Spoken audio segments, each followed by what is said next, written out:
It's been tough getting here, but we never gave up. We practiced hard and supported each other every step of the way. Yes, there were times when it felt like we couldn't go on, but we kept pushing. We knew it was our chance to prove ourselves. We might be from different teams, but we share the same goal to win. Today, we are ready to give it everything we've got. We know the competition will be brutal, but we are not afraid. We have trained for this moment and we are confident in our abilities.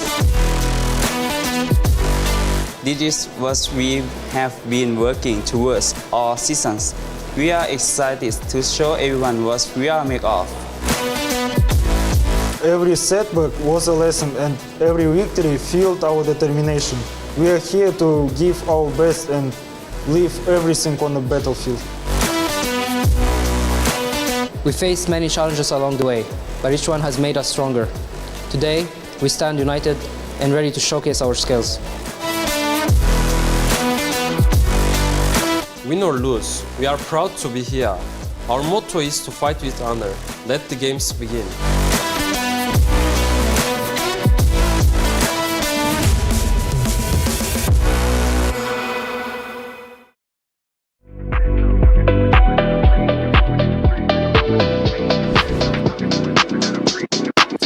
As well, and we know how much damage Byron can do with that first ability. Diving in, we have Alimsky going in straight onto Pegasus, but he's now out of range. There's that on-target ability come through. First blood does go over two. It is a double kill as well. It's not why just this composition can be so strong. Look at this 919 playing aggressive, baiting out the ultimate from Redsky, but hey, it doesn't matter. I can be untargetable again. I can take more kills over and over again, and they don't even want to go back. They don't even want to try and reset. Another untargetable again from 919. This double support is picked from the Vicious doing work. The Mosey trying to do something, but he can't do anything.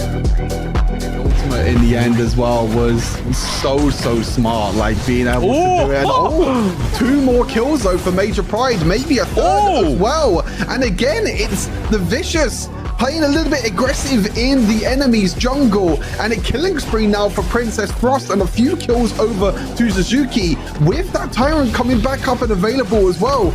We could be seeing a bit. It's going to happen. It's going to go back to base now. Oh, Lamb knocks him out of the teleport. That was beautiful by Alimsky. He's not done. Tom goes down as well. Their best at the moment to defend these high ground towers. The dive goes in, they get one kill, but they might be losing more though. 919 dashing all the way into the backline, actually loses his life for it as well, but it doesn't matter about the high ground towers. 919, oh my, so many dashes, so much damage. I thought they were gonna wait.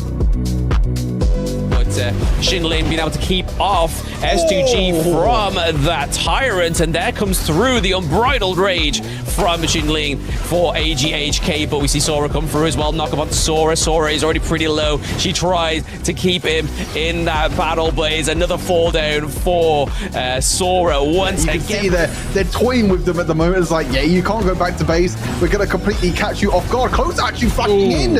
Couldn't get a kill in the end. Dame takes another kill as well. They might even try and take another one here. Comes back alive. The stun comes through. The dash comes through into the backline as well. And that might just be it. I thought it was going to be one more team fight that might have changed this entire game.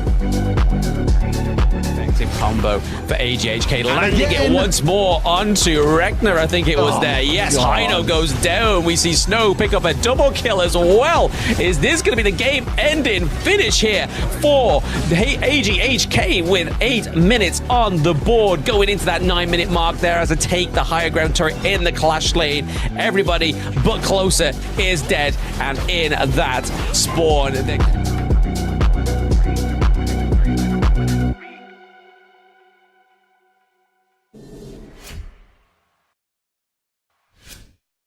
Hello everyone and welcome to Grand Finals Day here in the EMEA Open Series for Honor of the Kings. 8 teams tried to make it to this point, but only 2 remain now, and one final best of 5 will see who will book their tickets to Malaysia and go to the Invitational Season 2 and also crown themselves EMEA champions. My name is Stuart, and joining me for another great day of action is Blam. And we've made it. We're on to the final day, Blam. 2 more teams left to see who's going to be crowned EMEA champions. How are you feeling? I hope you're super excited. Oh, absolutely. I mean, we've seen this matchup before. I mean, I've been literally front row seats to this matchup between HK and the Vicious, but this time around there's less rounds, there's money on the line, and like you said, Stu, there is that ticket to Malaysia for the Season 2 Invitationals and the bragging rights to say that you are the champion of the EMEA finals within this open series. But you can kind of see the journeys here is a little bit different between both of these teams. AGHK not dropping a single round, but then the Vicious dropping a round to Major Pride yesterday, which we were all pretty taken by. But I can imagine they are going to try their best to finish this off with a clean slate. Yeah, last time these two teams faced off against each other, Blam was casting as well, and it was a 4-1 victory for AGHK. But who knows what can happen this time around? It's a LAN environment. The teams are going to be face-to-face against each other. It's going to be so much pressure on these two teams because this is what these teams have been building up for, what they've been practicing for all this time to get to this moment. They still both got one more step to go to try and make it to the finals. You know, take a look back at that series before, Blam, that you casted between these two in that Wildcard Open qualifiers. What do you feel like is going to happen this time around? Do you feel like it's going to be another kind of clean sailing victory here for AGHK, or do you feel like the Vicious have maybe improved since then and maybe can take it all the way themselves? I mean, to be honest, we didn't really get to see much of them in the wildcard qualifiers anyway, the Vicious or even AGHK, because there was only really 2 matches that was broadcasted other than the grand finals. But speaking of AGHK Hong Kong, here is the roster, and they are not to be mistaken with the the All Gaming KIC team. This is a different team. It is All Gaming Hong Kong, China, and it is Snow in the Clash lane, Myosotis, Devil in the mid lane. We have Zays on the team as well, and I believe it is Qingling as well in the support lane. I got a little bit too carried away with before we even closed out, but again, this team already very welcomed, happy on stage. They look like they're in their elements, but like you were saying, Stu, we've seen it before. It was a 4-1 score to AGHK, but unfortunately, I feel like things are going to be different here, especially onto the side of Vicious.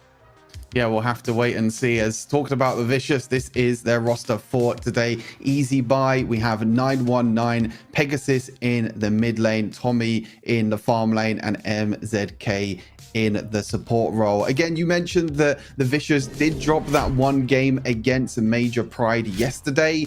It was a very different composition. It was a very unique composition that they even said themselves in the interview. They said, this is something that we wanted to try out, but it didn't really work out.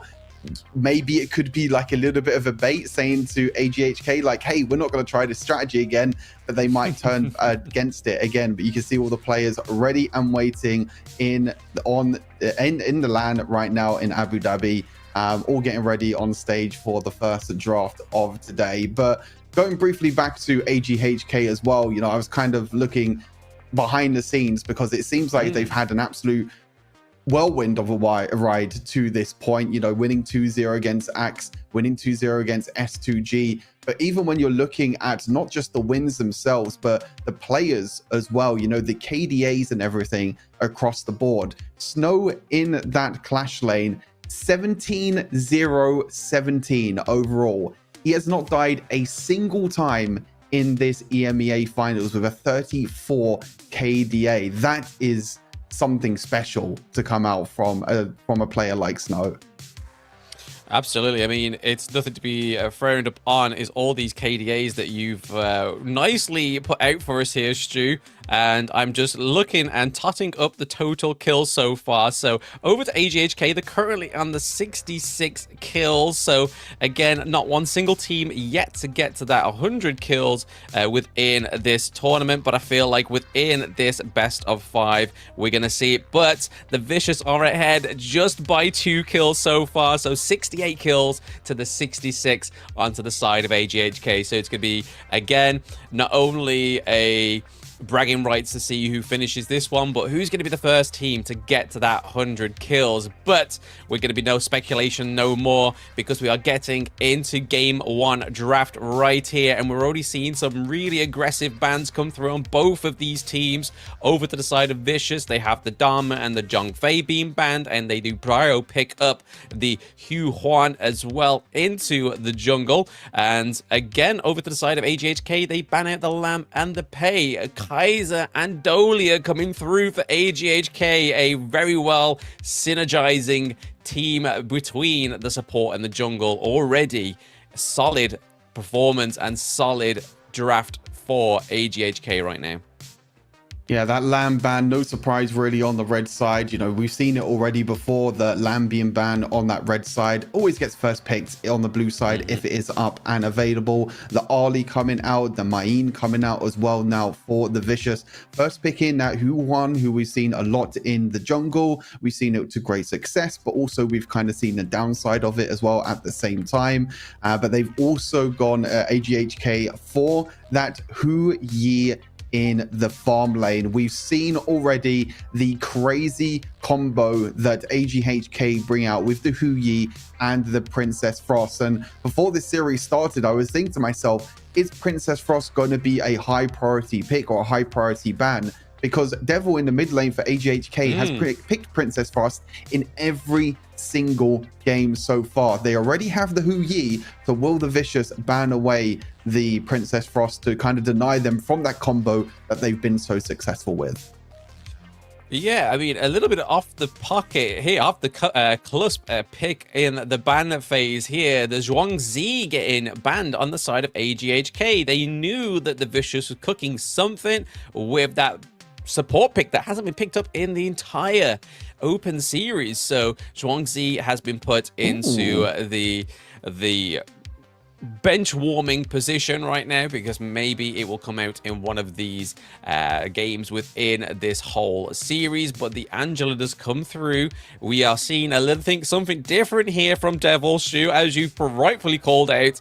The past 4 games, he's just insta-locked that Princess Frost. And over to the side of the Vicious, they have definitely worked on that clash lane pool there for the Charlotte and the Mayeen. So again, 2 big picks that have already been very present within AGHK's lineup so far into this tournament.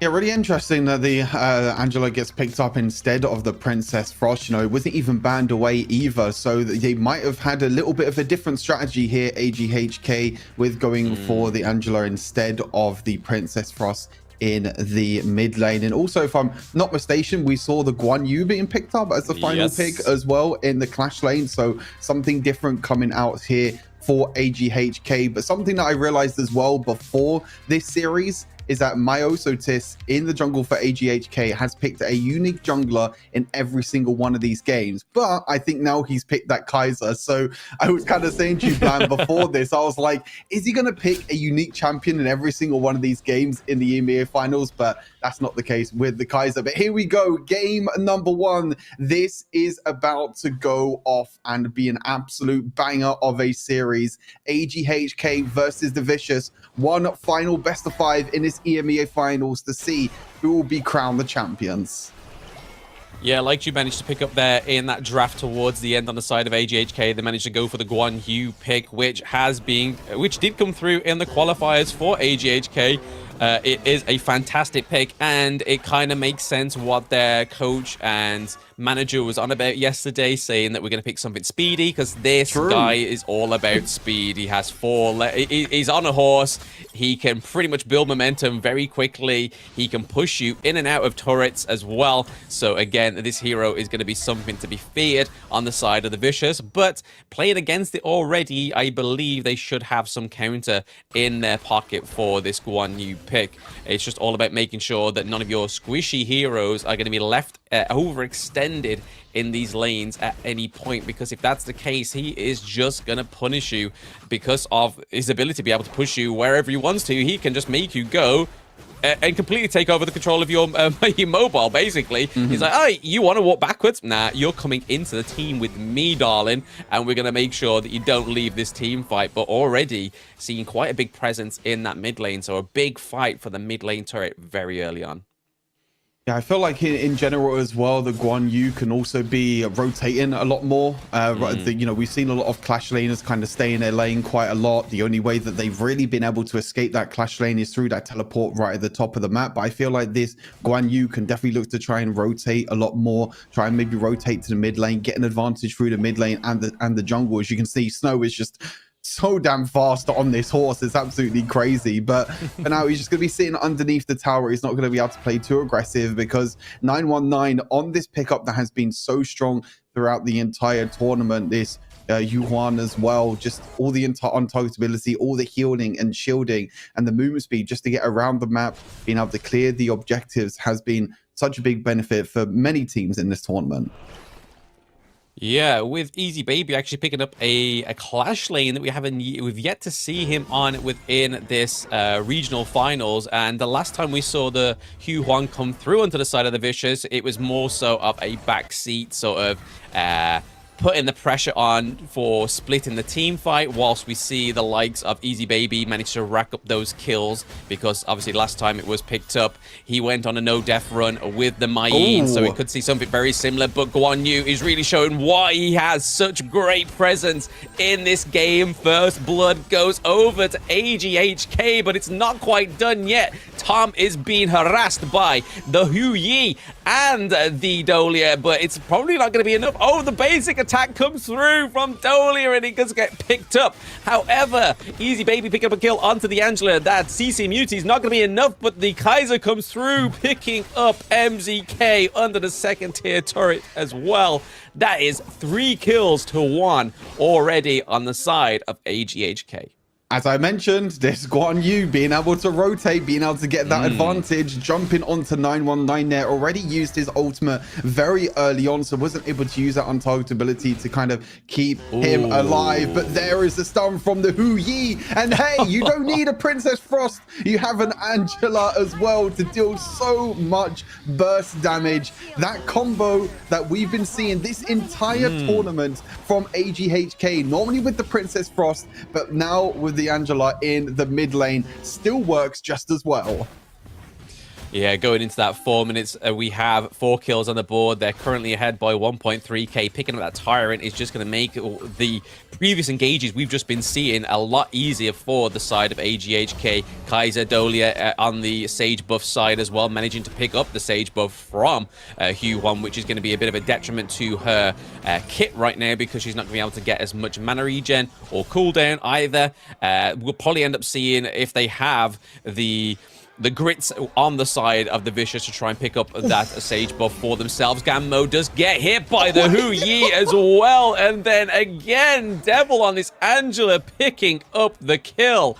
Once again on Ganmo. I feel like this Ganmo pick is already retired within this team comp on the side of the Vicious, and the untargetable comes through. Is he going to keep the Hugh Huang alive? But Tom is now the main focus, keeping an eye on that Parasol. Was their main mission, and crucial crowd control 3 times comes through from Guan Yu, pushing them back out of that range and safety of that second tier turret. There's just nothing that they can really do here, Stu. The Vicious have already had their numbers called, it seems. Yeah, Snow is making such a huge difference in this game already. The ultimates as well from the Hu Yi is something that we highlighted in the draft, something that they have to keep their eyes on, the Vicious. And if you do hit a hero like the Ganamo, it's so easy to follow up with the other abilities. But this Guan Yi at the moment has been huge in the rotations. Easy Baby hasn't even been able to be in these fights, really. Hasn't really been in any of these fights. Saying that, does get one kill onto the back line now, but it's going to get traded back in the end, trying to make a difference this time around. But the rotations from the Guan Yu around the map with this horse has made such a huge impact to get AGHK these advantages at the moment in the bottom side of the map. And the clash lane has just been left to the minions right now, it seems like, because there's not really much farming or there's not really much tower taking in that clash lane. It's all happening in the farm lane at the moment. Yeah, just looking at this little live replay, we saw that Easy Baby was overextended, managed to pick up the kill onto the HoYi to try and punish him for all those ultimates coming through from downtown. But as you see, Guan Yu is still in that same position. He's just literally going around in circles, waiting for the right time to strike. And there is Easy Baby going in, trying to take out Xin Ling, and maybe very successful with a takedown to try and get it. But Angela with the slow for the ultimate, it does come through. Ganmo picks up the kill onto Xin Ling. However, Kaiser is still very aggressive, untargetable coming through, but is it going to be enough to keep 919 alive? The Myosotis looking pretty low, takes shots from the turret, he goes down, but Guan Yu manages to pick up the kill under the nose of the Vicious right now, and this Guan Yu pick is everything Vicious and more. I don't understand why they didn't pick up this hero for themselves. Yeah, 2-for-2 trade in the end. So this is the first time that Vicious has really taken an even trade in this early stages of the game. They are going to pick up the Overlord as well, but a bit of you know, aggression underneath the tower there from Myosotis. He did get stunned underneath the tower, wasn't able to move, so did actually die to the tower in the end. As you mentioned, you know, the movement speed from this clash lane pick from Snow is just so incredible to watch.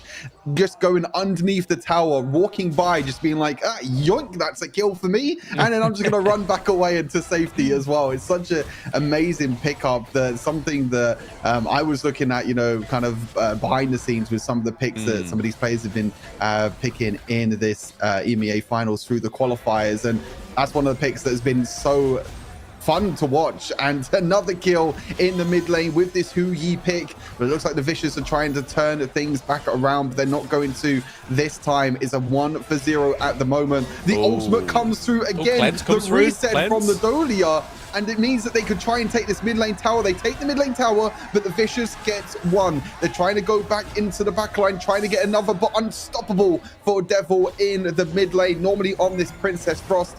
But he's proving that he's not just a one trick. He can do the same thing on this Angela. Yeah, that was a pretty big play there for the side of AGHK, but we saw some little nice notions going on, but it's not really going to pay dividends here because we do see the Sunbeam fall down, as we saw her pick up the cleanse in that draft as well, just to be a counter for HoYi. If that ult lands on them, or if she sees that ult come in, Sunbeam's going to go over to it. If cleanse is up, they're going to take that hit, but Pegasus is taking too much damage in that 2v3 right there. Zay's helping himself to the Vicious's red buff as well, so again, a lot more damage coming through on this HoYi. And this pickup right now, we don't see majority of the other teams within the EMEA Split 1 finals picking up that HoYi. We've seen a lot of Durenji, we've seen a lot of Lady Sun, and we've seen a lot of the likes of Marco Polo as well, but no one ever really picking up this HoYi pick, and AGHK really putting the brand stamp on this HoYi pickup also. But again, still AGHK playing a little bit too aggressive. They are losing here little bits here and there, but I don't think it's going to be enough for the Vicious to take hold of and just reel them in. But hey, it's still a little bit early on. There's 10 minutes now. We are in that mid game. We already see MZK being picked off there by the Angela's blazing brilliance once more, and it looks like that Shadow Tyrant is going to go over to the side of AGHK. Yep, there it is. Kaiser in the backline. He's the jungler. He has the smite. He's nowhere near the Shadow Tyrant. He's literally like, yo, keep away from my baby girl. The objective that is that Shadow Tyrant, and Zaze is just going to be able to finish off the Tyrant there, picking it up for the whole team, making that get engaged from Myotosis even stronger and just be able to sustain so much damage from the Vicious right now.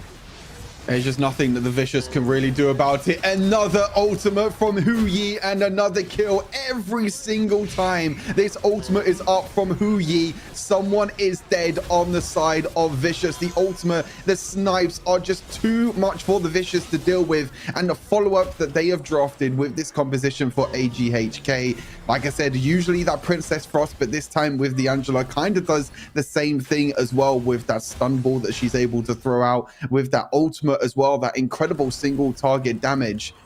And the Vicious need to do something about this. If this pick does not get banned in game number 2, I'll be very surprised. AGHK have gotten away with this pick too many times in this EMEA finals. It's happened time and time again. The quarterfinals, the semifinals, and now even the grander finals as well.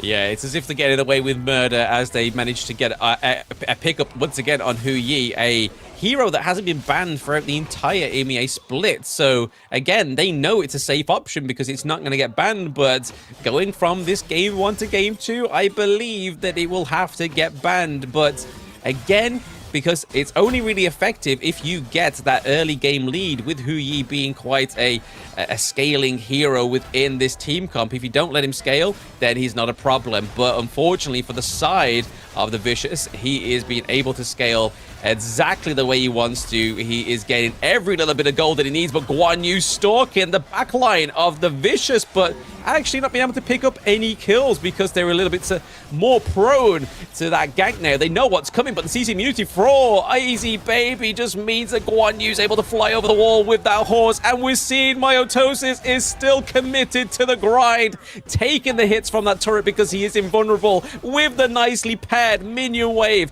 in that mid lane. Means game 1 is over already for the Vicious.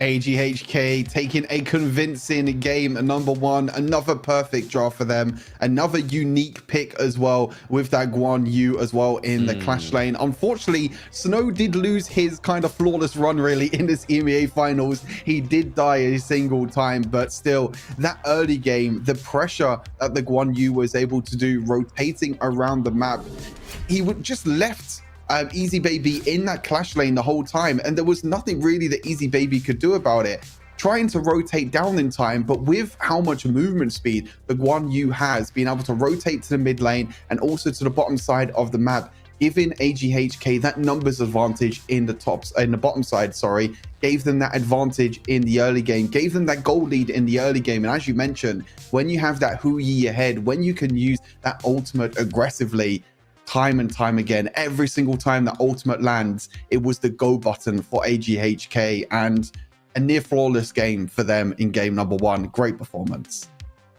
Absolutely. I mean, they had so much within their utility. Like you said, Stu, they got the HoYi ultimate. They didn't have the Princess Frost, but that didn't really matter because Angela came through with the stun. Blazing Brilliance is able to slow anybody that's making that engage upon to you to try and take you out early on. And there's just so much denial. You've got Dolia with a knock-up. Guan Yu was always just rotating in circles, waiting for that prime time to just shine and gank the team fights. And just so, as you saw towards the end, there's just no obstacle for this hero. He's able to jump over walls. He's just able to be wherever he wishes to roam. He is there, booking a ticket, first class, super fast on the bullet train. He's down in your lane, pretty much taking you up, taking you out of your safety room as well, which is those turrets, which we saw him just pressure and push people and heroes out of those turrets to claim those kills for his team. So again, Guan Yu is a vicious pick. It's going to be pretty crazy to see what the Vicious are going to try and do to try and turn things around in game number 2, because I feel like that HoYi either needs to be picked up, you know, whether the Vicious go for the same sort of strategy.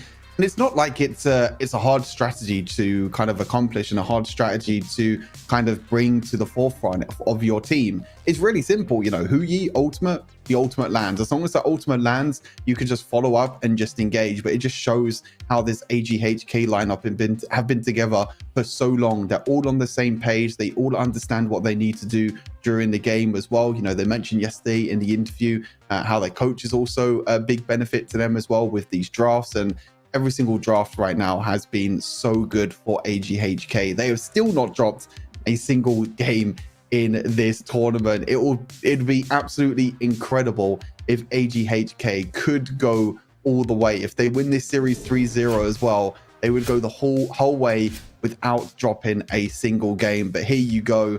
Only one death on everyone except for Myosotis in the jungle. They're all going to be improving their KDAs after that game, that's for sure. But another incredible performance across the board. I don't think there was a single player that really had a bad game for the side of AGHK.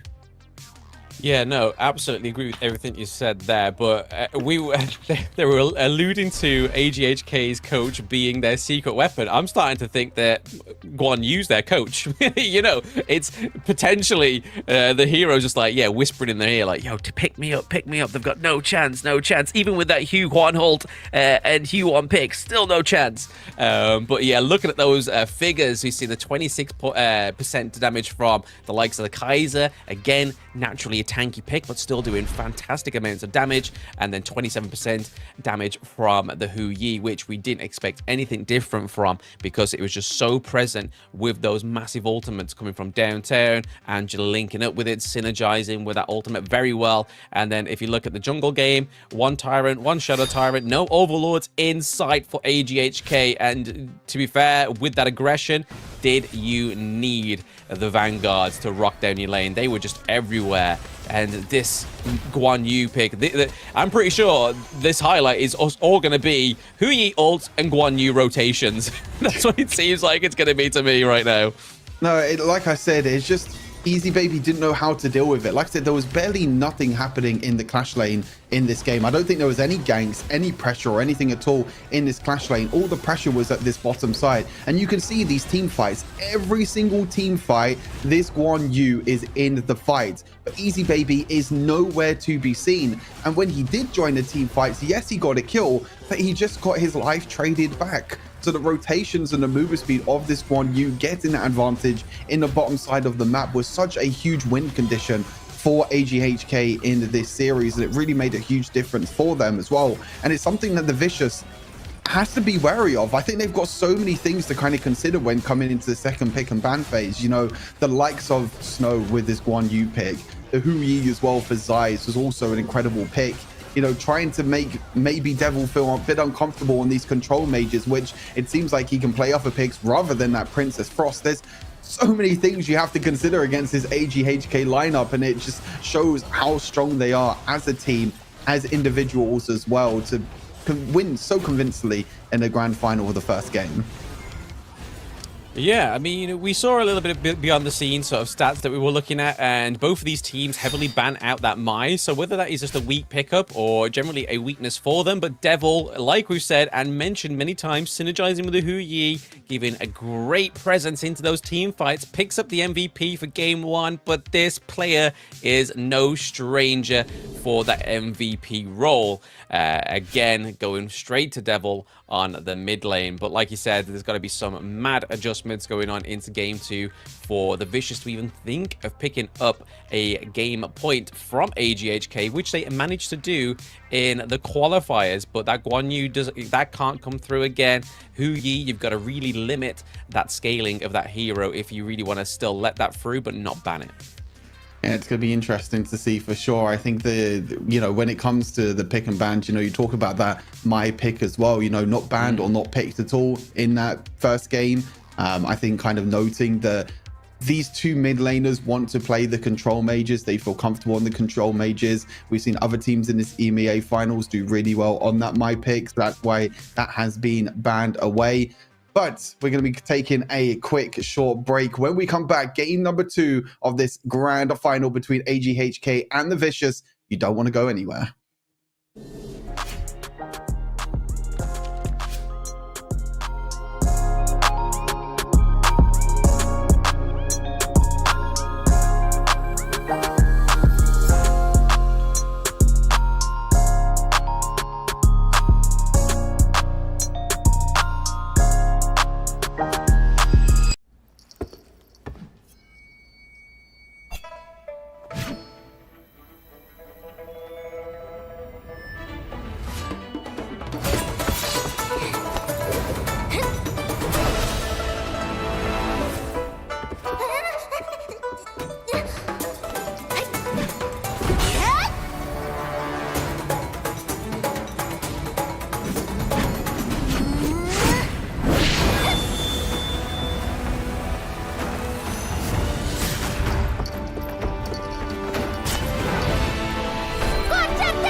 Welcome back, everyone, to the EMEA Open Series finals here. After a very dominating performance by AGHK in game number 1, the Vicious have to come up with something special to try and bounce back in this series. But this is a best of 5, so even if AGHK do go up 2-0, we could still have 1 or 2 games after that as well. And as we were mentioning as well, these two teams have played off against each other in that qualifier in the wild card before, and the Vicious did take a game off of them before, so they know how to beat AGHK. They know what to do, they know what to draft before, they've done it before. But the question is, Blam, can they do it again? And I think the other question is very much on the flip coin of that is AGHK going to allow them to do that again? Because this time around, it's not just tokens that's on the line, and obviously just the pride of being first seed of that wildcard qualifier.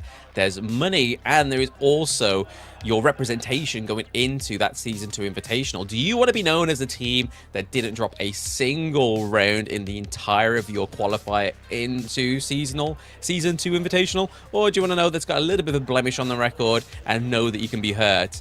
I think I know which one I would rather be with the team like AGHK going into the Season 2 Invitational, especially with some solid teams that they will meet there as well. So again, I feel like that if they do show any weakness, then yes, the Vicious will definitely take them apart and try and gain that Game 2 or Game 3 win off them. But AGHK, I don't think will allow them if they know what's going on. Going to be interesting. We're just waiting for the draft to get underway here for the second game of this series. Take a back look at the first draft. You know, you were mentioning a bit, you know, off stream as well, off cam, or however you want to mention it, about some of the unique bans, but they're going to be getting underway anyway onto the second draft. Pretty much the same bans across the board. The Dharma being banned away, the Shanvei being banned away, the Lamb being banned away as well. These picks are coming thick and fast for these two sides. Yeah, I mean, I'm starting to think that this draft appearance is kind of like a boogeyman. The more we say, the less we say draft, the less chance it comes up. And then as soon as we start to discuss the last game's draft, it's like, boom, we're here. We're going to be now 2 bans in, like 3 picks up. But yeah, it's looking a little bit different, a little bit more fragrant this time around. But there is that my ban that was on about in the last game, still not going to be aired out onto the Gorge between either the Vicious or AGHK. But then you have the Dolia, the Lamb ban once again, Pei, Zhangfei, and Dharma again, all getting hit with that ban hammer. But we are seeing the Mayim come through again, so we know that Easy Baby likes this Mayim pick. The Dorenji is something a little bit more suitable for the side of the Vicious, as it's been played actually only once in the whole of the EMEA Split finals, and the rest was Arlie. So we were seeing that prime performance from Tommy on the Arlie that time around. So going for the Dorenji, maybe something a little bit different here. Having that stun in your utility is definitely going to be a great thing to have, especially with the Hino, who can teleport back with his ultimate as well. So getting the Byron pickup, huge early game hero in the Clash lane, but they really stick into the Shu 1 pickup as well. It seems like they just don't want to stray from that jungler.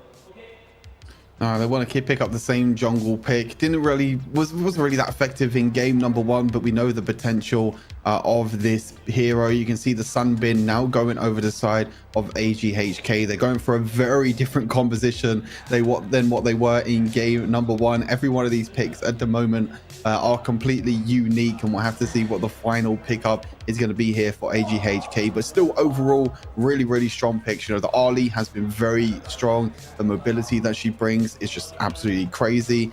Byron as well, also a very strong Clash lane at the moment, very strong in the early game and could do a lot during team fights. Interested to see where this Hino goes. You know, we have seen the Hino in the jungle. We have also seen it in the mid lane as well. be a bit of a different pick, I guess you can say, for Devil, as I feel like it's a bit more aggressive. But there is the Princess Frost that we were talking about. Doesn't go on the side of Devil, but it goes on the side of Pegasus after not being banned this time around. Yeah, so again, great zoning, great nuke damage from the Princess Frost. Once again, could be timed very well with that Derenji stun, so if you can lock them in place with Derenji, Mayeen can kick them wherever you want them to go as well, so kicking them into Winter is Coming is probably a great feat for this team, and the Vicious, I would have no doubt that they can perform such feats on this team, but they do pick up the Kayan as well, so a hero that we don't necessarily get to see, but that is a double dose of healing coming through on the side of the Vicious. You've got Hugh Huan, you've got Kayan, so again, lots of healing coming through, so you're going to be seeing AGHK having to be forced to build the anti-heal this time around, so trying to speed rush the anti-heal is probably going to be their predominant goal in the early game if they can't win the early game like they did in game 1, but they do pick up the Kaiser again, and it is synergized with the Sunbin. Not quite the Dolia, but still a fantastic pairing together. Woo! Game 2, Stu. It's shaping up to be a beauty again. And here we go. Onto the Gorge we go for game number 2. 1-0 at the moment for AGHK. Can they take this series to a 2-0, or can this unique pick with the Kayan in the support be what the Vicious needed in this series? And it's going to be a very interesting pick because, as you mentioned, not being picked that much. Actually, the first time, I believe, it's being picked up in the EMEA finals. Hero, like you said, does have a lot of healing that compare also with that Hugh Huan as well. But also, her balls are kind of annoying as well. You know, the bouncing balls, being able to stun everyone and just keep bouncing over and over again. It's going to be quite frustrating to deal with. I mean, definitely playing against this hero, it can be really annoying to play against.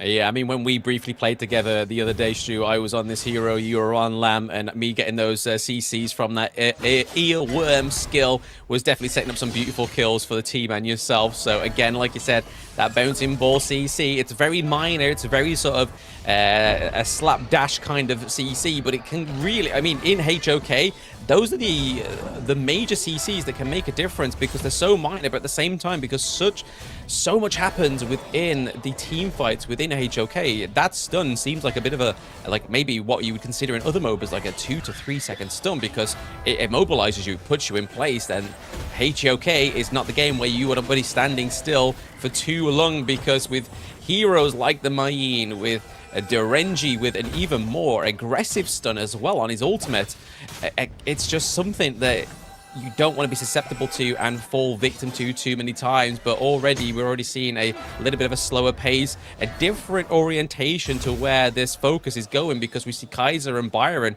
pairing up very frequently up in that clash lane against the Mayeen. They do not want this Mayeen to pop off in the early game, it seems, on the side of AGHK.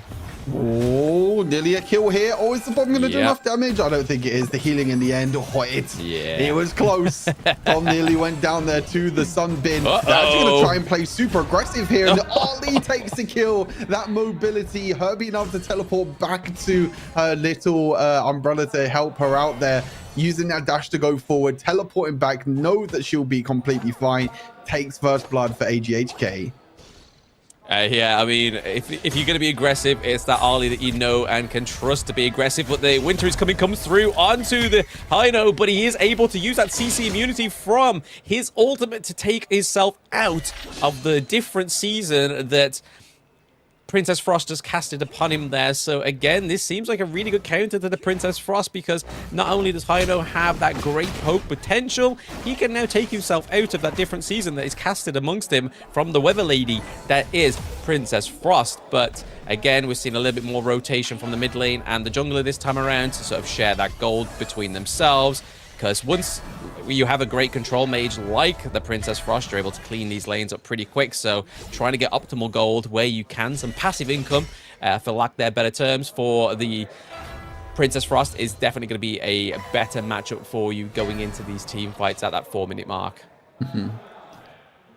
Definitely, that 4-minute mark is going to come up very soon as well. So both teams just trying their best right now to farm up as much as possible before these major objectives spawn. The only one thing about the Cayenne, which might be a little bit of a downside, is that this Cayenne has to stick pretty close to the allies because of the healing and everything that you need as well. And you want to try and join these team fights, but sometimes being grouped together sometimes could be a bad thing, especially with how much crowd control and how much AoE damage the side of AGHK have, especially with Devil on this high note in the mid lane. But looks like the fight is about to happen. 919 dashing forward, but using the ultimate, using the untargeted ability to stay alive. And AGHK are the ones being aggressive. Devil nearly doing enough damage there, but the Vicious just couldn't get inside of the pit there to even try and steal away the Tyrant, and that goes easily in the way of AGHK. Yeah, it's the problem with this Kaiser pickup. It's a sticky hero, but speaking of sticky, we have the Byron coming through, doing a lot of damage onto Hugh Huan, but is able to escape. Mayin does definitely not want to get caught in this 2v1 between the Kaiser and the Byron. Already doing massive damage onto Byron, but you don't want to get caught out by Myosotis there, because he can become invulnerable for a good 8 seconds on the Kaiser ult, and nothing really comes through there in terms of the kills. We are still on 1-0 for AGHK, but it looks like they may be picking up that all-important mid lane turret. But thanks to Princess Frost's Winter who's come in, that ultimate manages to clear out the minions. And once again, Kaiser takes these shots from these turrets and falls. So Myosotis given a kill over to the Vicious, which could be a little bit harmful here when the goal difference is very slim. Yeah, really well played there by Pegasus, clearing out that mid lane wave, prioritizing the abilities on the minions instead of the hero meant that the tower damage, as you said, from Myosotis, and also wasn't able to take that mid lane tower as well. And actually the Vicious is the one taking the first tower in the bottom side of the map. And meanwhile, in that clash lane, another tower is going to go down and the kill is going to go over to AGHK. But this time around, the Vicious are doing really well at kind of fighting back and being able to trade objectives across the map. Myosotis also playing super aggressive again, trying to dash forward, but there's 4 members of the Vicious there. I'm not too sure if that's exactly where you want to be, but with this mid lane tower being so low, wouldn't be surprised if AGHK look to try and rotate in this mid lane. But for now, they're just going to try and take the clash lane tower, which they do. The tier 2 tower goes down. The Vicious were kind of distracted by the mid lane tower. Meanwhile, Arlie was just like, okay, I can just take the clash lane tier 2 for completely free. And that's going to open up the top side of the map here for AGHK to be able to invade as the cleanse comes through from Hino in the end to stop it as well. But now the engage comes through in the mid lane. The engage from Myosotis not being able to do that much damage. You're starting to see the healing from 919 and from MZK come through. It's starting to become really difficult at the moment for AGHK to be able to get the kills that they want. I sympathize there, Stu. There's a lot of MZKs, AGHKs. There's lots of different abbreviations going that can get us all tripped up. But what I mean, the Vicious aren't getting that tripped up in this game, like you did rightfully say there, Stu. The healing potential is coming through and definitely helping them. But what isn't helping them is the lack of macro here, because Zaze has just been given the go-ahead, the green card to take 2 tier turrets. 2 of them, not just one. Buy one, get one 3 across the map. So there is nowhere to hide other than this mid lane. And you can kind of see the picture that AGHK is painting here. They want to restrict them to that mid lane turret, knowing that it's so low, because that engage could come through. Mid lane turret goes down, but what does go down in that little engage there? It's a 4v2. Sunbin is going down, so they've got to watch themselves going into this next fight. But I fear that this Arlie's already been fed quite a lot, because she's doing so much damage within this 8-minute game so far. Easy Baby coming through onto the line of Haydu, stopping him, recalling. It was a brutal takedown there onto Devil. So another kill pickup, giving them the kill lead onto the side of the Vicious. They just need to play this turret game a little bit better here. Yeah, they've been out macroed this game so far. They've put so much pressure. They've tried to defend this mid lane tower for their lives. But meanwhile, whilst they were trying to defend the mid lane tower, as you mentioned, the Arlie has just been rotating around the map by herself with no threat from the Vicious at all. The Clash lane tier 2 tower and the farm lane tier 2 tower has gone down. And as you said, this Arlie is completely fed right now. She even steals away the Tyrant as well. They're not going to be able to go any further though to get any more kills because the healing comes through here from the 2 supported picks for the Vicious. But again, they're going to rotate back to this mid lane. They're going to be able to take this mid lane tower. But look at Mayin. Mayin is in so much trouble. You have no towers to fall back to. Or maybe Mayin is the one that wants to try and play aggressive. Maybe it's the Vicious that wants to try and look for this fight. And Myosotis is the one that goes down in the end. There's a little bit of healing, but Hino's going to get 1 kill in response as well. So 1-for-1 trade with Devil taking a kill, but Myosotis going down. But again, look at Arlie in this bottom side of the map, getting more farm for herself and getting more fed from all of these minions. And there's going to be a time in this game where I feel like this Arlie is just going to be way too difficult for the Vicious to deal with. Absolutely. I mean, we saw that the brutal barrage onto those side lanes has really put the Vicious in a sticky situation here, it seems. Again, managing to pick up another kill onto them. But we saw that gold graph as you was casting over that little point there. He just went from like 600 plus, and then it literally, as soon as it took Tyrant, he's like, back down to like 1,200. It was like literally a huge jump. And that was it on the side of AGHK. So if they keep this furious sort of resource pooling going on, what they're doing right now, they're not sort of going ham on the kills, they're not sort of massive leads ahead on these kills right now, but Hainu pick up a kill, fantastic poke onto the Hugh Huan there, so that goes down one of the healing potentials on the side of the Vicious as they are looking to take that Tyrant, because Ali's already stolen 1 Tyrant from the Vicious. Vicious currently not having a single jungle objective on their books right now, as the Shadow Overlord is still up for grabs. But as Hugh Huan is down, I don't think without a smite they're going to try and approach that Shadow Overlord, because I think it would pretty much result in a 75% chance that they could kill, theft that Shadow Tyrant. But let's look at that bot lane gold resources going all the way over to Arlie is 8.3 to 6.9. That is a huge lane difference within HoK. And same story in that mid lane, and it's really showing proven evident that Hino is coming through, and that is a 2-0 trade and a turret pickup for the Arlie, being used as the main ballista in this game, picking up the 2nd tier turret, getting that gold again. She is going to be way ahead. That 8.2k gold I just mentioned is clearly an outdated number there. That's going to be huge going into this higher ground fight as she takes out the Hugh One again, gets the higher ground turret. If Zaze does not get MVP in this game, I don't know what he's going to be able to do, because again, the end is here in the game too. Okay, we was a little bit premature with that one. The minions are still here. There is still a chance for it to come through. AGHK looking pretty low. Byron using that shield to come through and stay within that team fight to do massive damage onto the Kayan. Kayan goes down. So does the Crystal. In game 2, AGHK 2-0 already. Dominating again from AGHK. The Vicious tried something a little bit new with this supportive pick, tried to play a different sort of play style, but it is just not working out for them. Around these objectives, the Vicious didn't really have that front line to check towards the objectives, to try and steal the objectives as well. With this, you know, with the double supportive pick in the jungle, in the support role, they have no one. They don't have that Liam Poe that this MZK has been playing, have been performing really well with. They don't have that sort of front line they can look to engage, play around the vision. And AGHK just playing the map so well that game. As we've mentioned, you know, during the game, there was so much tunnel vision happening for the Vicious. It was defend that mid lane tower with all our lives. But meanwhile, Arlie is just like, just around the map, just like, okay, I'll just take more and more towers around the map. Don't mind me. And as you mentioned in the end, I think it was like a 3,000 gold lead for Arlie in that farm lane. And by that point, once the team fights come through, once that happens, there is nothing that they can do against this Arlie. Yes, you can have as much healing and shielding as you want, but if you don't have damage and if you don't have a front line, well, then your composition is kind of doomed.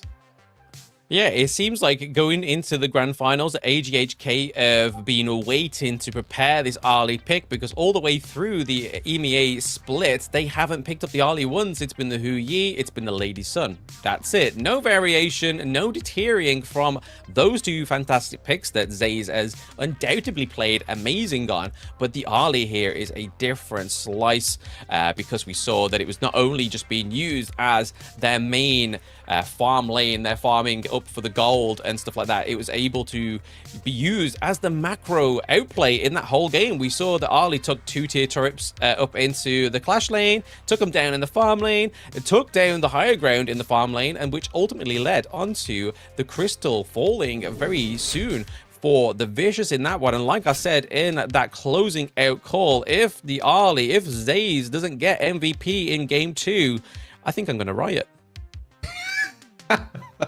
I mean, definitely was the huge playmaker in this game. I mean, look at the gold compared to everyone else. Nearly hit 10,000 gold in what was it, like an 11-minute game or something, was it? So nearly 1,000 gold per minute. That is outrageous for Zaze, you know, being able to get so much farm from the side lane, so many towers as well, so much gold for himself and also his team as well.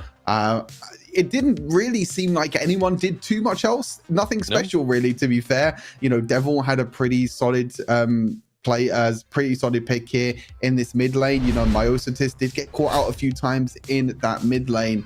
But yeah, overall, an incredible performance for Zaze, an incredible performance again from AGHK. They're just all on the same page. They know what to do at the right times, and it's proving in this series as well. As you mentioned, you know, 2-0 up already in this grand final. And yeah, just look at Zaze with that damage dealt, 31%, 25% the gold, complete gold went over to Zaze. Obviously, damage taken wasn't a lot because, one, try and catch this hero, and two, she was doing bits. She was literally macros across the map, so half the time she wasn't even the team fight, but she didn't need to be because the poke damage coming from Devil, Myosotis with the big engages and being able to kept alive by the Sunbin as well really aided for a team fight that was being able to be propped up with the absence of the Arlie. So I have to give it over to AGHK. Not having the farm lane in majority of their team fights means that they can still win it from the Vicious, and that is with everybody pretty much present with two, not one, two avenues of health coming through from the Huan, from the Kayan. Not mean to rhyme, but I'm a poet and I just don't know it. But the heals coming through from both of these heroes was huge, and they should have had a lot more sustain in that one. Yes, the kills is probably going to be something that's a little bit more evident to that. The fact that they only managed to pick up 10 kills rather than, I don't know, closer towards 20 in game 1. But it still really didn't do anything other than delay the inevitable, it seems, because Ali was still able to take these early game, very aggressive kills from the Derengi as well.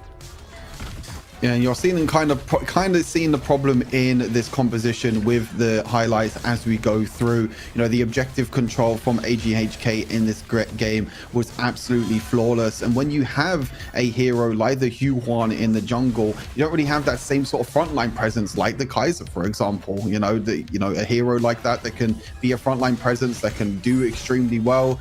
There were some moments of opportunities, there were some moments of brightness for the side of the Vicious, but to be fair, it was only just one kill here and there. This was kind of their shining moment, really, where they look to try and win this team fight in the mid lane. But again, when it came across the major objectives, you know, AGHK taking 2 Tyrants and 1 Shadow Tyrant as well, that extra damage boost that they were able to get around the major objectives.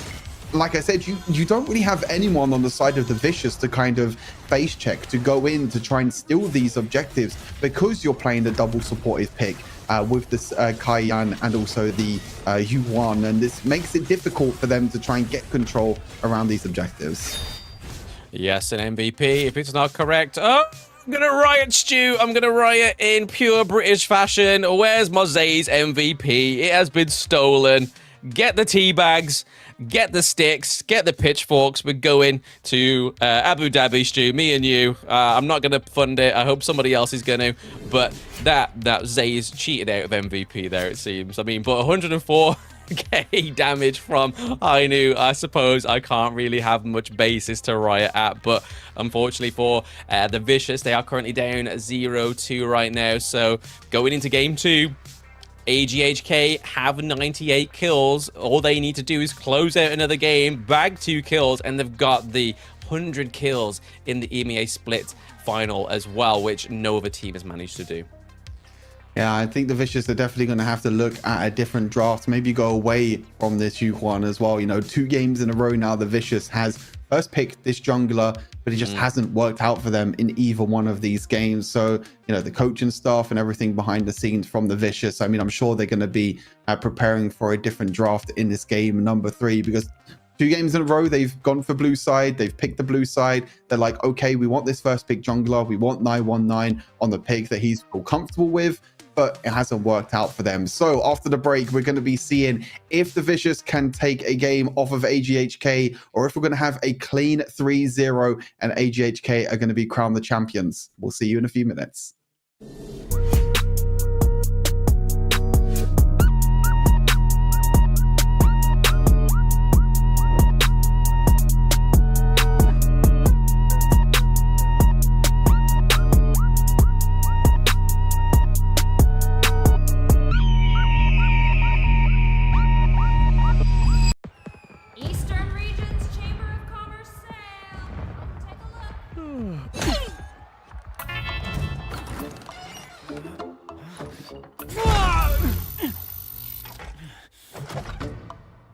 This one. Or this one. No!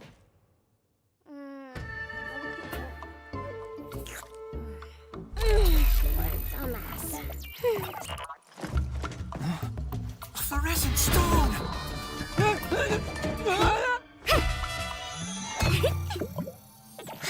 You're no good at this. I've been noticed! Time to fight! Hey! What are you doing? It's just you and me!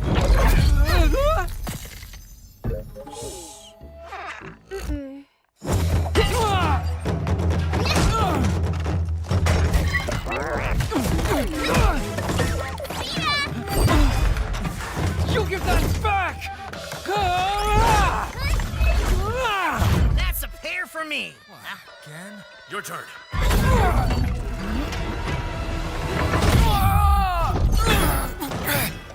Come back and fight!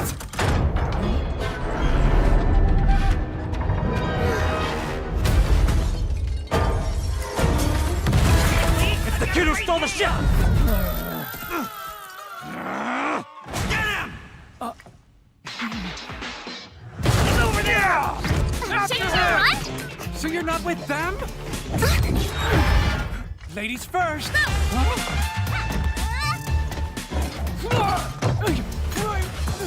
There he is!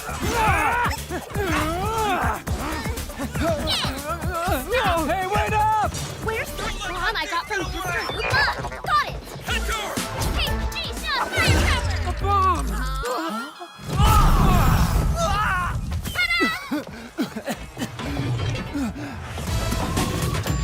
Get them! Leave them to me!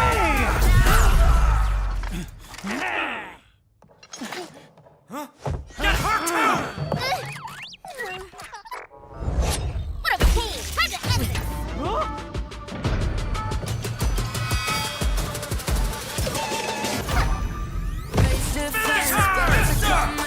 My senses can feel the suspense. Don't be tense, get out the fence. Strike them down with my body sequence. Let me just take a bite out of all of their tricks. They might put me to the test, but I got finesse. And I feel the opposition, but it won't be for long. Let the story be written, we will riddle the wrongs. How did it get me so feeling better like this? My fate is hanging in the balance of the wind. Trouble's always knocking at my door like a songwriter. And that was stronger.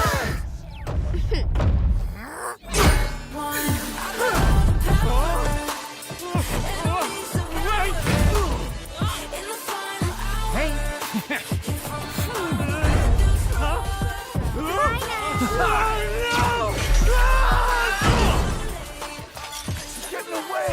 You idiots! Get them! Yes, sir. Nice! Looks like the safest place turns out to be right under your enemy's nose. Nope, I just got tired of running. The coast is clear now. Let's go. Huh? It's locked. Ah!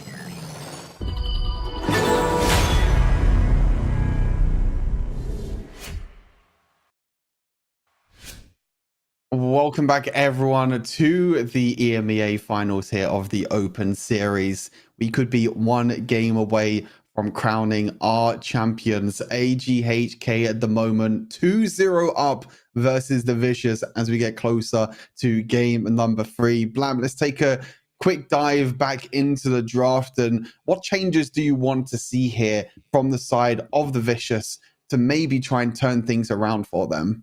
Yeah, I mean, the obvious one and the strongest front line on the side of AGHK is clearly the Kaiser. And pretty much throughout the entire tournament, the Kaiser's been a considered ban for most of these games. So Kaiser currently sitting on 5 bans overall. So to now go into these games in the grand finals and these teams, it's kind of as if AGHK going back to basics. It's kind of like, well, they probably think we're going to bring out flashy plays, but however, we are just going to bring out the basics, which is the Kaiser, the likes of the Ali, the Byron as well. So again, it was just overall just a great, strong team comp on the side of AGHK. But nothing to sort of disparage the team comp on the side of the Vicious as well, because they did have a few great parts, a few key moving things within that one. So they had the dual sort of healing. The Mayeen again was kind of almost put a stunting performance because of the early just those turrets in the clash lane being taken down very early on. So it kind of just negated the whole sort of prowess of the Mayeen to go against the Byron 1v1. She never really got to get activated in that game. And then Princess Frost obviously denied some really good wave clears in that one. But what are we seeing here? 919 with that Jing pick. That could be very troublesome for the side of AGHK. Much more aggressive pick here for 919. No more of the Huyuan, no more of the picks. They want full-on aggression this time around. They want to be proactive. They want to be the one that makes the plays, which they haven't done so far. In terms of the bans, they are exactly the same as game number 2, so nothing has really changed yet, but the priority is changing for the Vicious. The Byron now in the clash lane, the Jing in the jungle, a pick that has been rising in popularity throughout this EMEA Open Series finals, and the Princess Frost going back into the mid lane as well for Pegasus, who still had a really strong game. But that does give the Mayeen over to Snow in that cash lane. The Ali picked again, and also the Hino. Yeah, so you're already seeing 2 brutal side lane pickups there on the side of AGHK. You're seeing the Mayeen come through, which we know that Snow has picked up a few times and has literally a no death run on this hero. And then we have the Ali come through again. So again, great macro gameplay we saw from the Ali in game 2 for picking up those second tier turrets in both of those side lanes. Hino, once again, we saw Devil get that MVP on that hero, so it could still be mid lane, it could be flexed into the jungle, but we are getting that Liam Poe on the side of AGHK. It's not normally their go-to pick, it's normally the pick that the Vicious take away from their opponents. So already maybe catching out and seeing the Vicious's cards, hoping to pick up that Liam Poe for themselves, but they thought, nah, we're going to take that one from you since Zhongfei's been taken and there's no other real tanky support pick they can go for. So they've picked up the Liam Poe, which is going to leave them desiring something else within that support role. Did they go for the Dachau? None of the games, none of the series, they picked up that Dachau. They might have been really serious in what they said yesterday, saying that the Dachau wasn't actually quite the pick that they need, but we're getting 2 new heroes on the Gorge, the Zhuangzi and the Garo. Garo is going to be a very interesting pickup. I think I love the way that Garo plays, this hero plays in team fights, or even in the, when it comes to the lane as well. Her incredible range can be so annoying to deal with, and the slows as well around the fight. But the Kaiser is going to be picked up again for Myosotis in the jungle. But it's going to be a very interesting way to go about it. Like you said, that Liam Poe, normally a pick for the Vicious, and we've seen how aggressive MZK can play on that Liam Poe, invading in the jungle, playing super aggressive, playing for the vision of his team. And I'm really curious to see if Qing Lin kind of plays that same play style with that Liam Poe as well. I mean, there's only really one play you can play that hero, and it is definitely the same way that MZK plays him very proudly and really well. Is literally using him as a roaming piece of intel, being able to start those engages. As a tank, he already does a lot of damage as well, so you can really start those engages on the right foot because of this Liam Poe. But again, I'm really looking forward to Tom on this Garo. The only problem is with Garo is that you've kind of got to play your positioning really well. But if we can see Pegasus play this Princess Frost once again very well, like we've seen throughout the rest of the tournament, being able to zone, being able to use the winter is coming, I feel like we could actually see some really good, nice positioning and setups for Tom on the Garo. But again, it's all down to that. Both of these farm lanes are very late game queens in their own sort of right, and there we go. Ali already doing a lot of damage, but Zhuangzi's now coming around to try and negate that Ali lead that we've been seeing for the past game or so on the side of AGHK, because Zaze has just been playing this hero with pure knowledge and skill. I feel like with the Zhuangzi pick as well, it allows Tom to pick up this Garo, you know, with Zhuangzi's ultimate being able to get that crowd control immunity for the team, I think is very crucial. As you mentioned, with Garo not having any sort of mobility, her positioning is going to be key. There is a lot in terms of the range that Garo can bring, but if you're getting dove on by the likes of a Haino or Mayin or anyone like that, I feel like this supportive pick can definitely be very crucial on the side of the Vicious to try and keep this Garo alive. Yeah, and obviously Garo's main piece of the kit is within her basic is that she can deal extra damage to shields with her skills as well. So again, with the likes of the Kaiser, with the Mayin as well, Liam Poe, there's a plenty of shield variants coming through on the side of AGHK, and maybe this is the calling card that the Vicious need to sort of stop that tankiness from the shields, that sustain as well from the shields. So with her piercing arrow passive, that could be the key to victory in game 3, because if it isn't, then unfortunately AGHK just managed to be able to just brew up a easy, phenomenal 3-0 from the Vicious. The Vicious are the ones that have to play super aggressive in this game. They're the ones that are going to have to be on the front foot, because we've seen already in this series that AGHK have been the one that around the objectives, playing on the front foot, playing around, trying to get ahead in these lanes. That's exactly what they're trying to do at the moment, with Myosotis being able to rotate around the map. He's going to use that teleport, I believe, to be able to get away and go back into the mid lane, just so he can farm up again. But the Princess Frost does use the ultimate in the bottom lane, but nothing else comes of it just yet.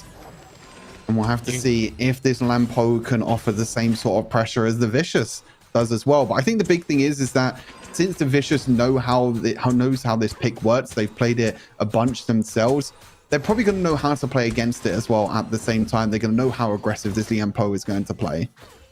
You'd like to think so, but we'll see if AGHK can prove us wrong. But again, huge engage from the side of AGHK, but so loads of damage onto the Liam Poe. The Winter's coming, Garo's empowered abilities as well, just really making easy work and melting the Liam Poe, even though he's pretty much on fire himself thanks to his skin.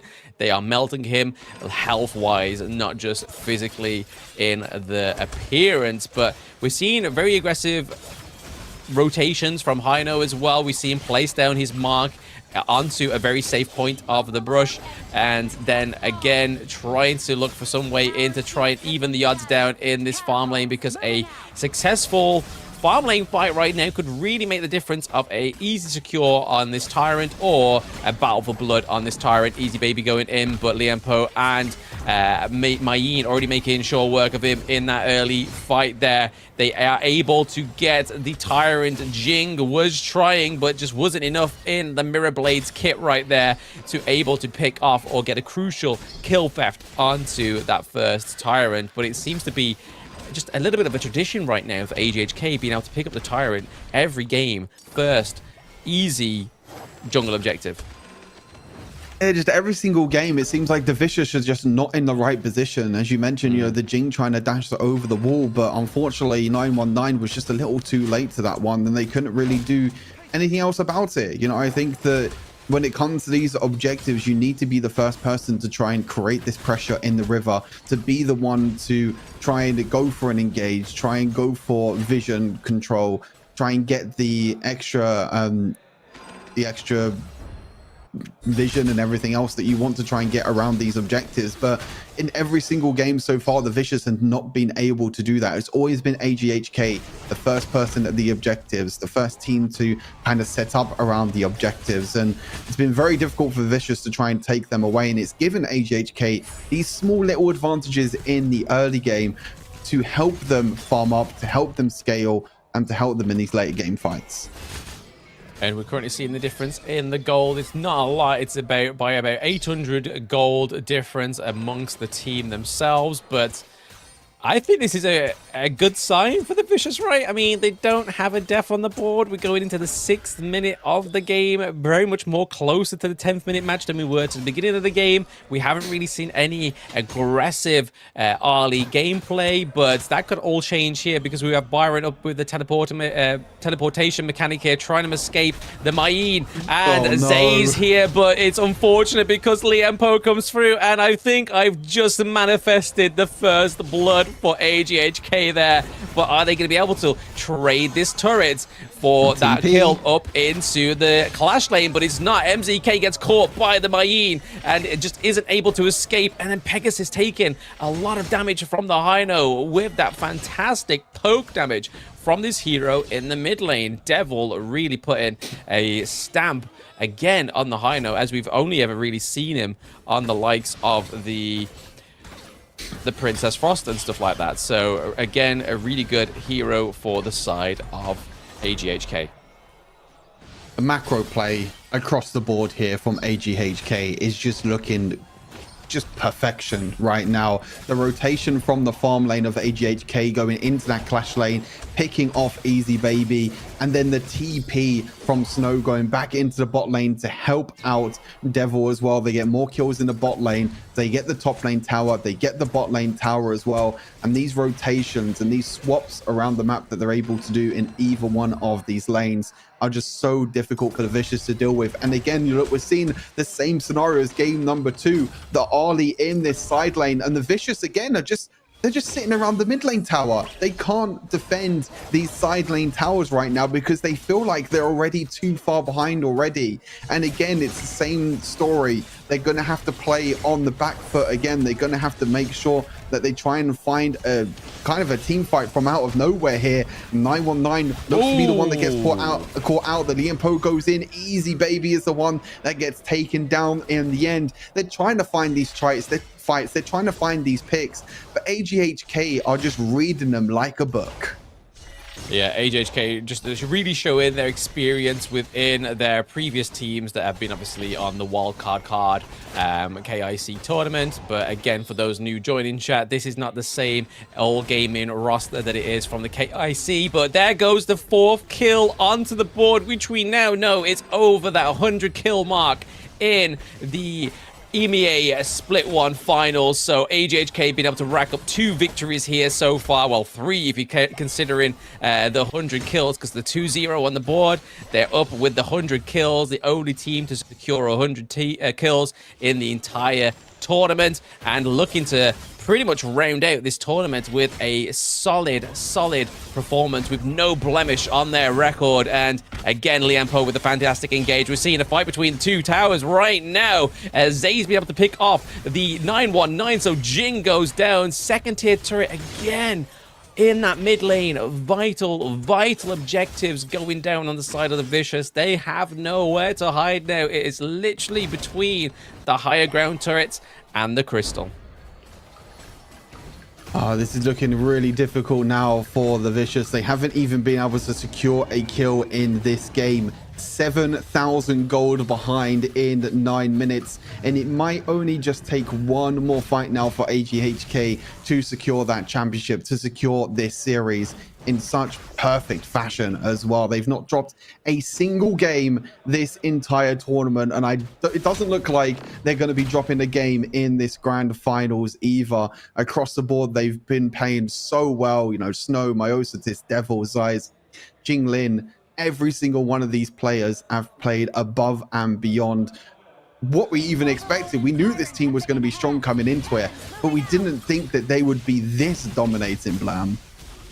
Yeah, especially with such like basic back to basic meta. Sorry, that's what I was meant to say there. Especially with the likes of the Kaiser, a few additions with the Hino. Obviously, not very much a conventional pick, but is soon becoming something that has a popularity even within the Brazilian scene as well. So, but you still have the pickups of the Mayin, some great clash lane pick that we've always seen through many of the tournaments now. But Pegasus almost getting caught out, dash over the wall with both the Mayin and Liam Po with fantastic knockups from both of these heroes.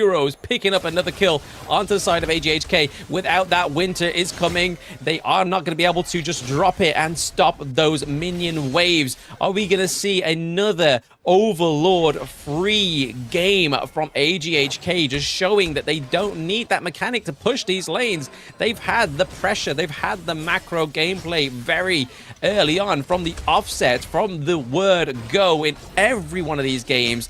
AGHK really putting a claim onto how well that these teams can play with macro as well. Obviously showing the Season 2 teams are already invited a little bit of a fear that they will be meeting this in their tournament as they're fighting over the higher ground turrets. Now the Clash Lane higher ground turret does fall again for the Vicious. It is looking like the same old Sungan dance, and these have been very quick games, Stu. Not quite the 7-minute match, not quite the 8-minute match that we've seen in the EMEA Split regional finals as a whole, but still 11 minutes. Anything before that 15-minute mark has just been vicious and fast gameplay. Yeah, it looks like they're going to try and end the game right here, right now. They don't care about the rest of the high ground towers. They don't care about the Vicious at all. The flawless run is complete for AGHK. They're unstoppable, unbeatable, invincible. AG Hong Kong are your Open Series EMEA Split 1 champions. Yes, there we have it, all in a huddle. They have done themselves really proud, to be honest. Again, a complete blemish-free record from AGHK Hong Kong. And obviously, once again, for those new joining in, if you have joined in this late, oh, sorry for you, you've just missed out on all the gameplay, but this is different from the KIC roster and different teams. So again, AGH Hong Kong China going through to the semi-finals as well. So they will be meeting the likes of those freshly qualified Southeast Asian teams and obviously VKS as well. So a lot of great teams going into this next tournament and even better teams. We are going to go over to the interviews very soon now, guys. But before that, you're just going to be witnessing your winners just some more as they stand in line to take the honor for winning the EMEA Finals Split 1 Open Series. وحنكون معاهم هون لنعطيهم الجوائز ونكرمهم بفوزهم بهاي البطولة.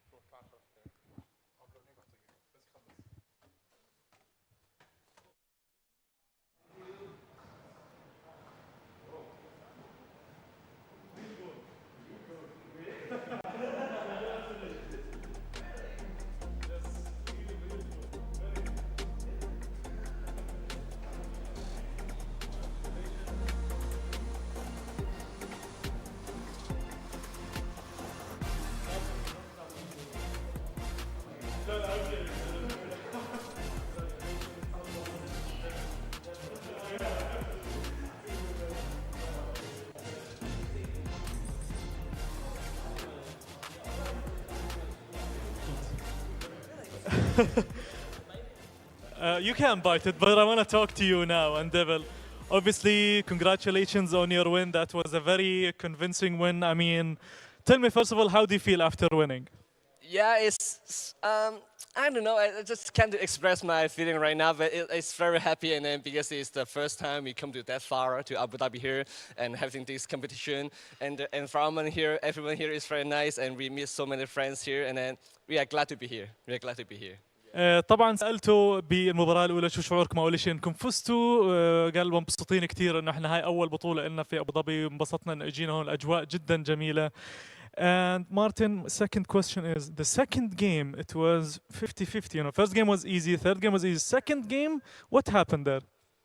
Yeah, it's pretty close one because we choose a matchup, a hero combo is a pretty safer, not that aggressive at all. And as you can see, we take a lot of time to play on it.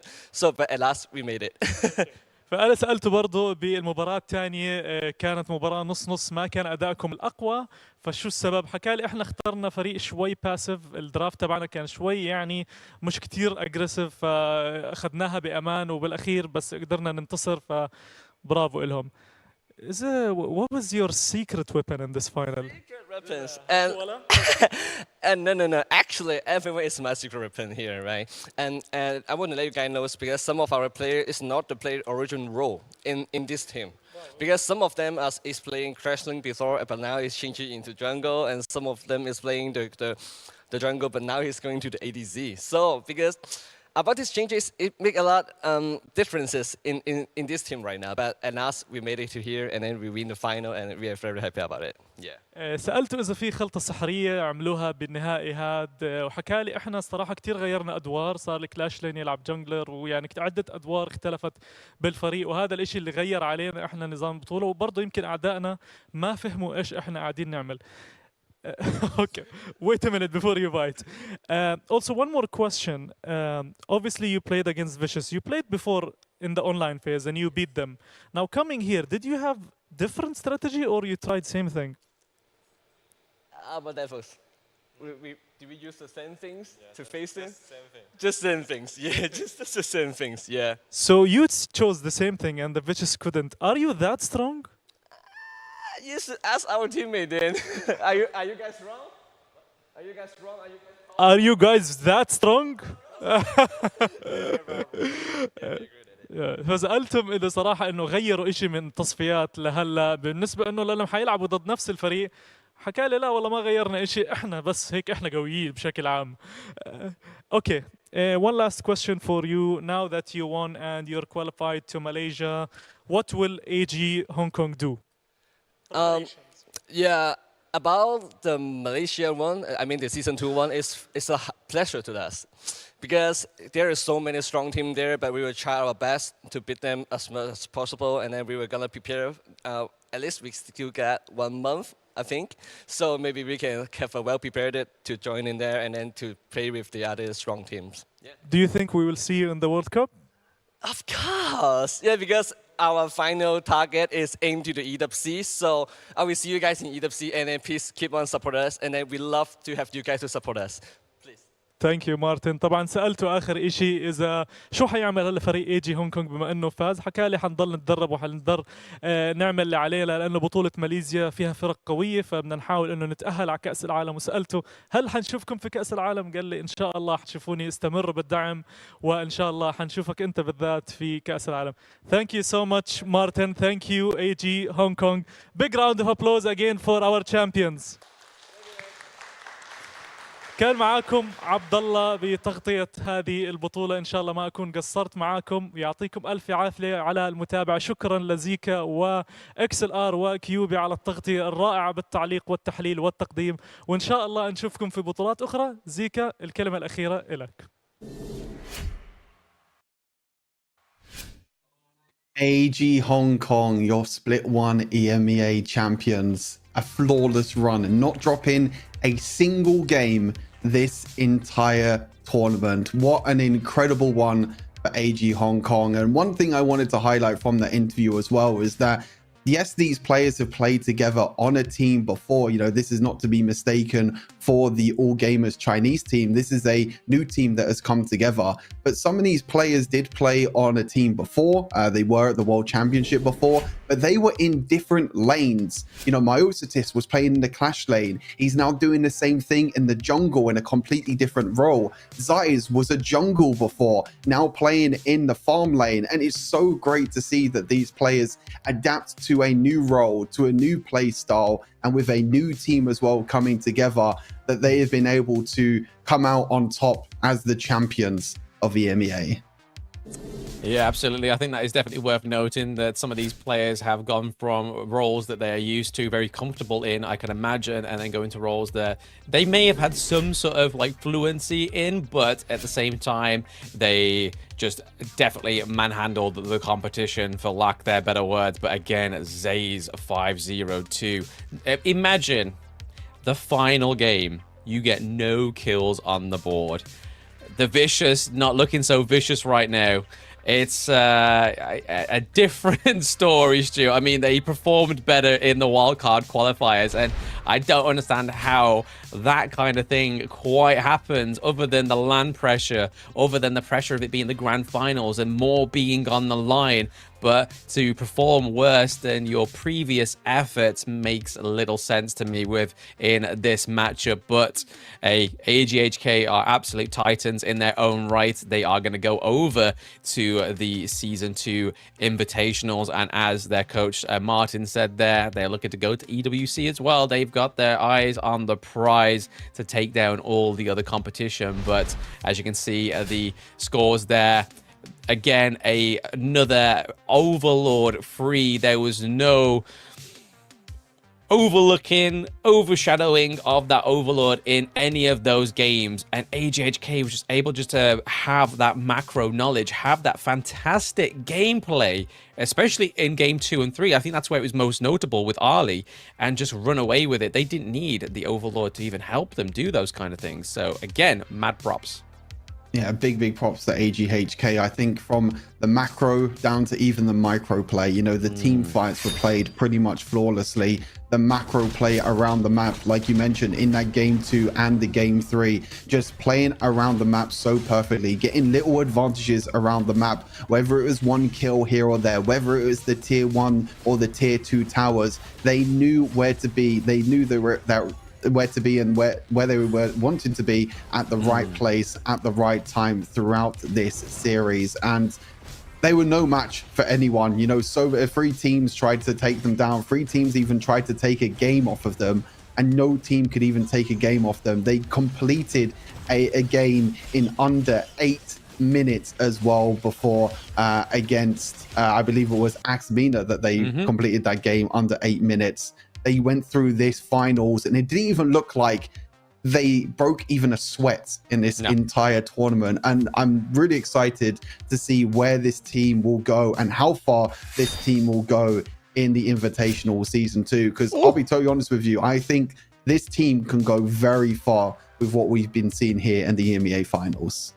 And there we go, Devil picking up another MVP. I mean, if that doesn't classify as MVP of the whole tournament, I don't know what is. I mean, the guy's just overshadowing the rest of his teammates, but just how he picks up any hero in that mid lane and just absolutely demolishes. It doesn't matter if it's a control mage. We haven't quite seen him on the Maya yet, but we've seen him on the poke mages like the Hino as well, like the Angela, all coming through, shining brightly on all these pickups. But there you go, the unblemished record in the EMEA finals goes over to AGHK. 2-0, 2-0, 3-0 going into the Season 2 Invitational. All those teams are probably sweating right now, even the likes of the Brazilian champions back-to-back VKS. So that is a matchup I want to see.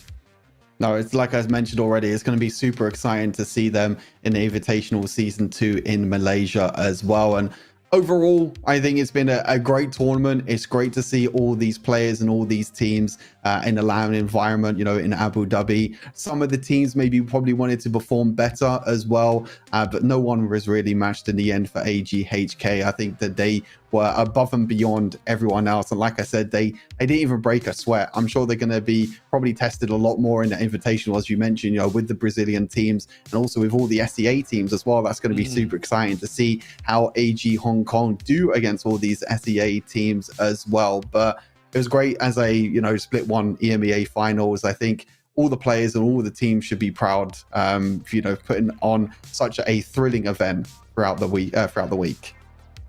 Yeah, I think we can't really moan in terms of like how little these teams got to play, because they did get to play the qualifiers against their respective regions as well. So it's not kind of like they was just thrown in the deep end. Here's your draw.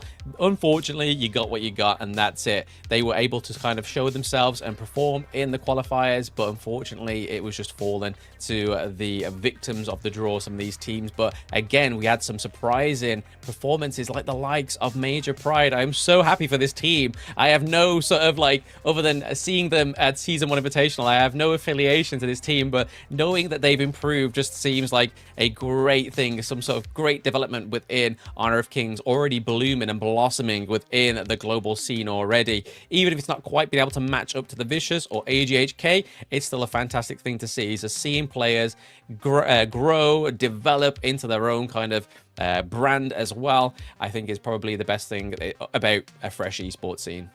Yeah, definitely. And I think it's really great for just mobile esports in general as well in the EMEA region. I think that the game is just going to grow. The esports is going to grow as well. For us, we saw some familiar faces as well during the week as well, which is also great to see as well. So I think the EMEA region is just going to keep rising, just going to keep better as the years go on as well. But this time around, AGHK doing incredibly well to be able to take it all home. But I'm sure, next time they're probably going to be tested. There's probably going to be some new players rising up as well in the EMEA region. I'm sure this won't be the last time that we see players from the likes of Stalwart Esports and everyone else as well. And they're going to look to try and take their revenge as well, eventually when we get into, the next tournament for the EMEA region. But yeah, next up is that Invitational Season 2 as well, which is going to be pretty close by as well. So that's going to be exciting to see who other teams are going to qualify. We still have to wait for some more qualifications, I believe,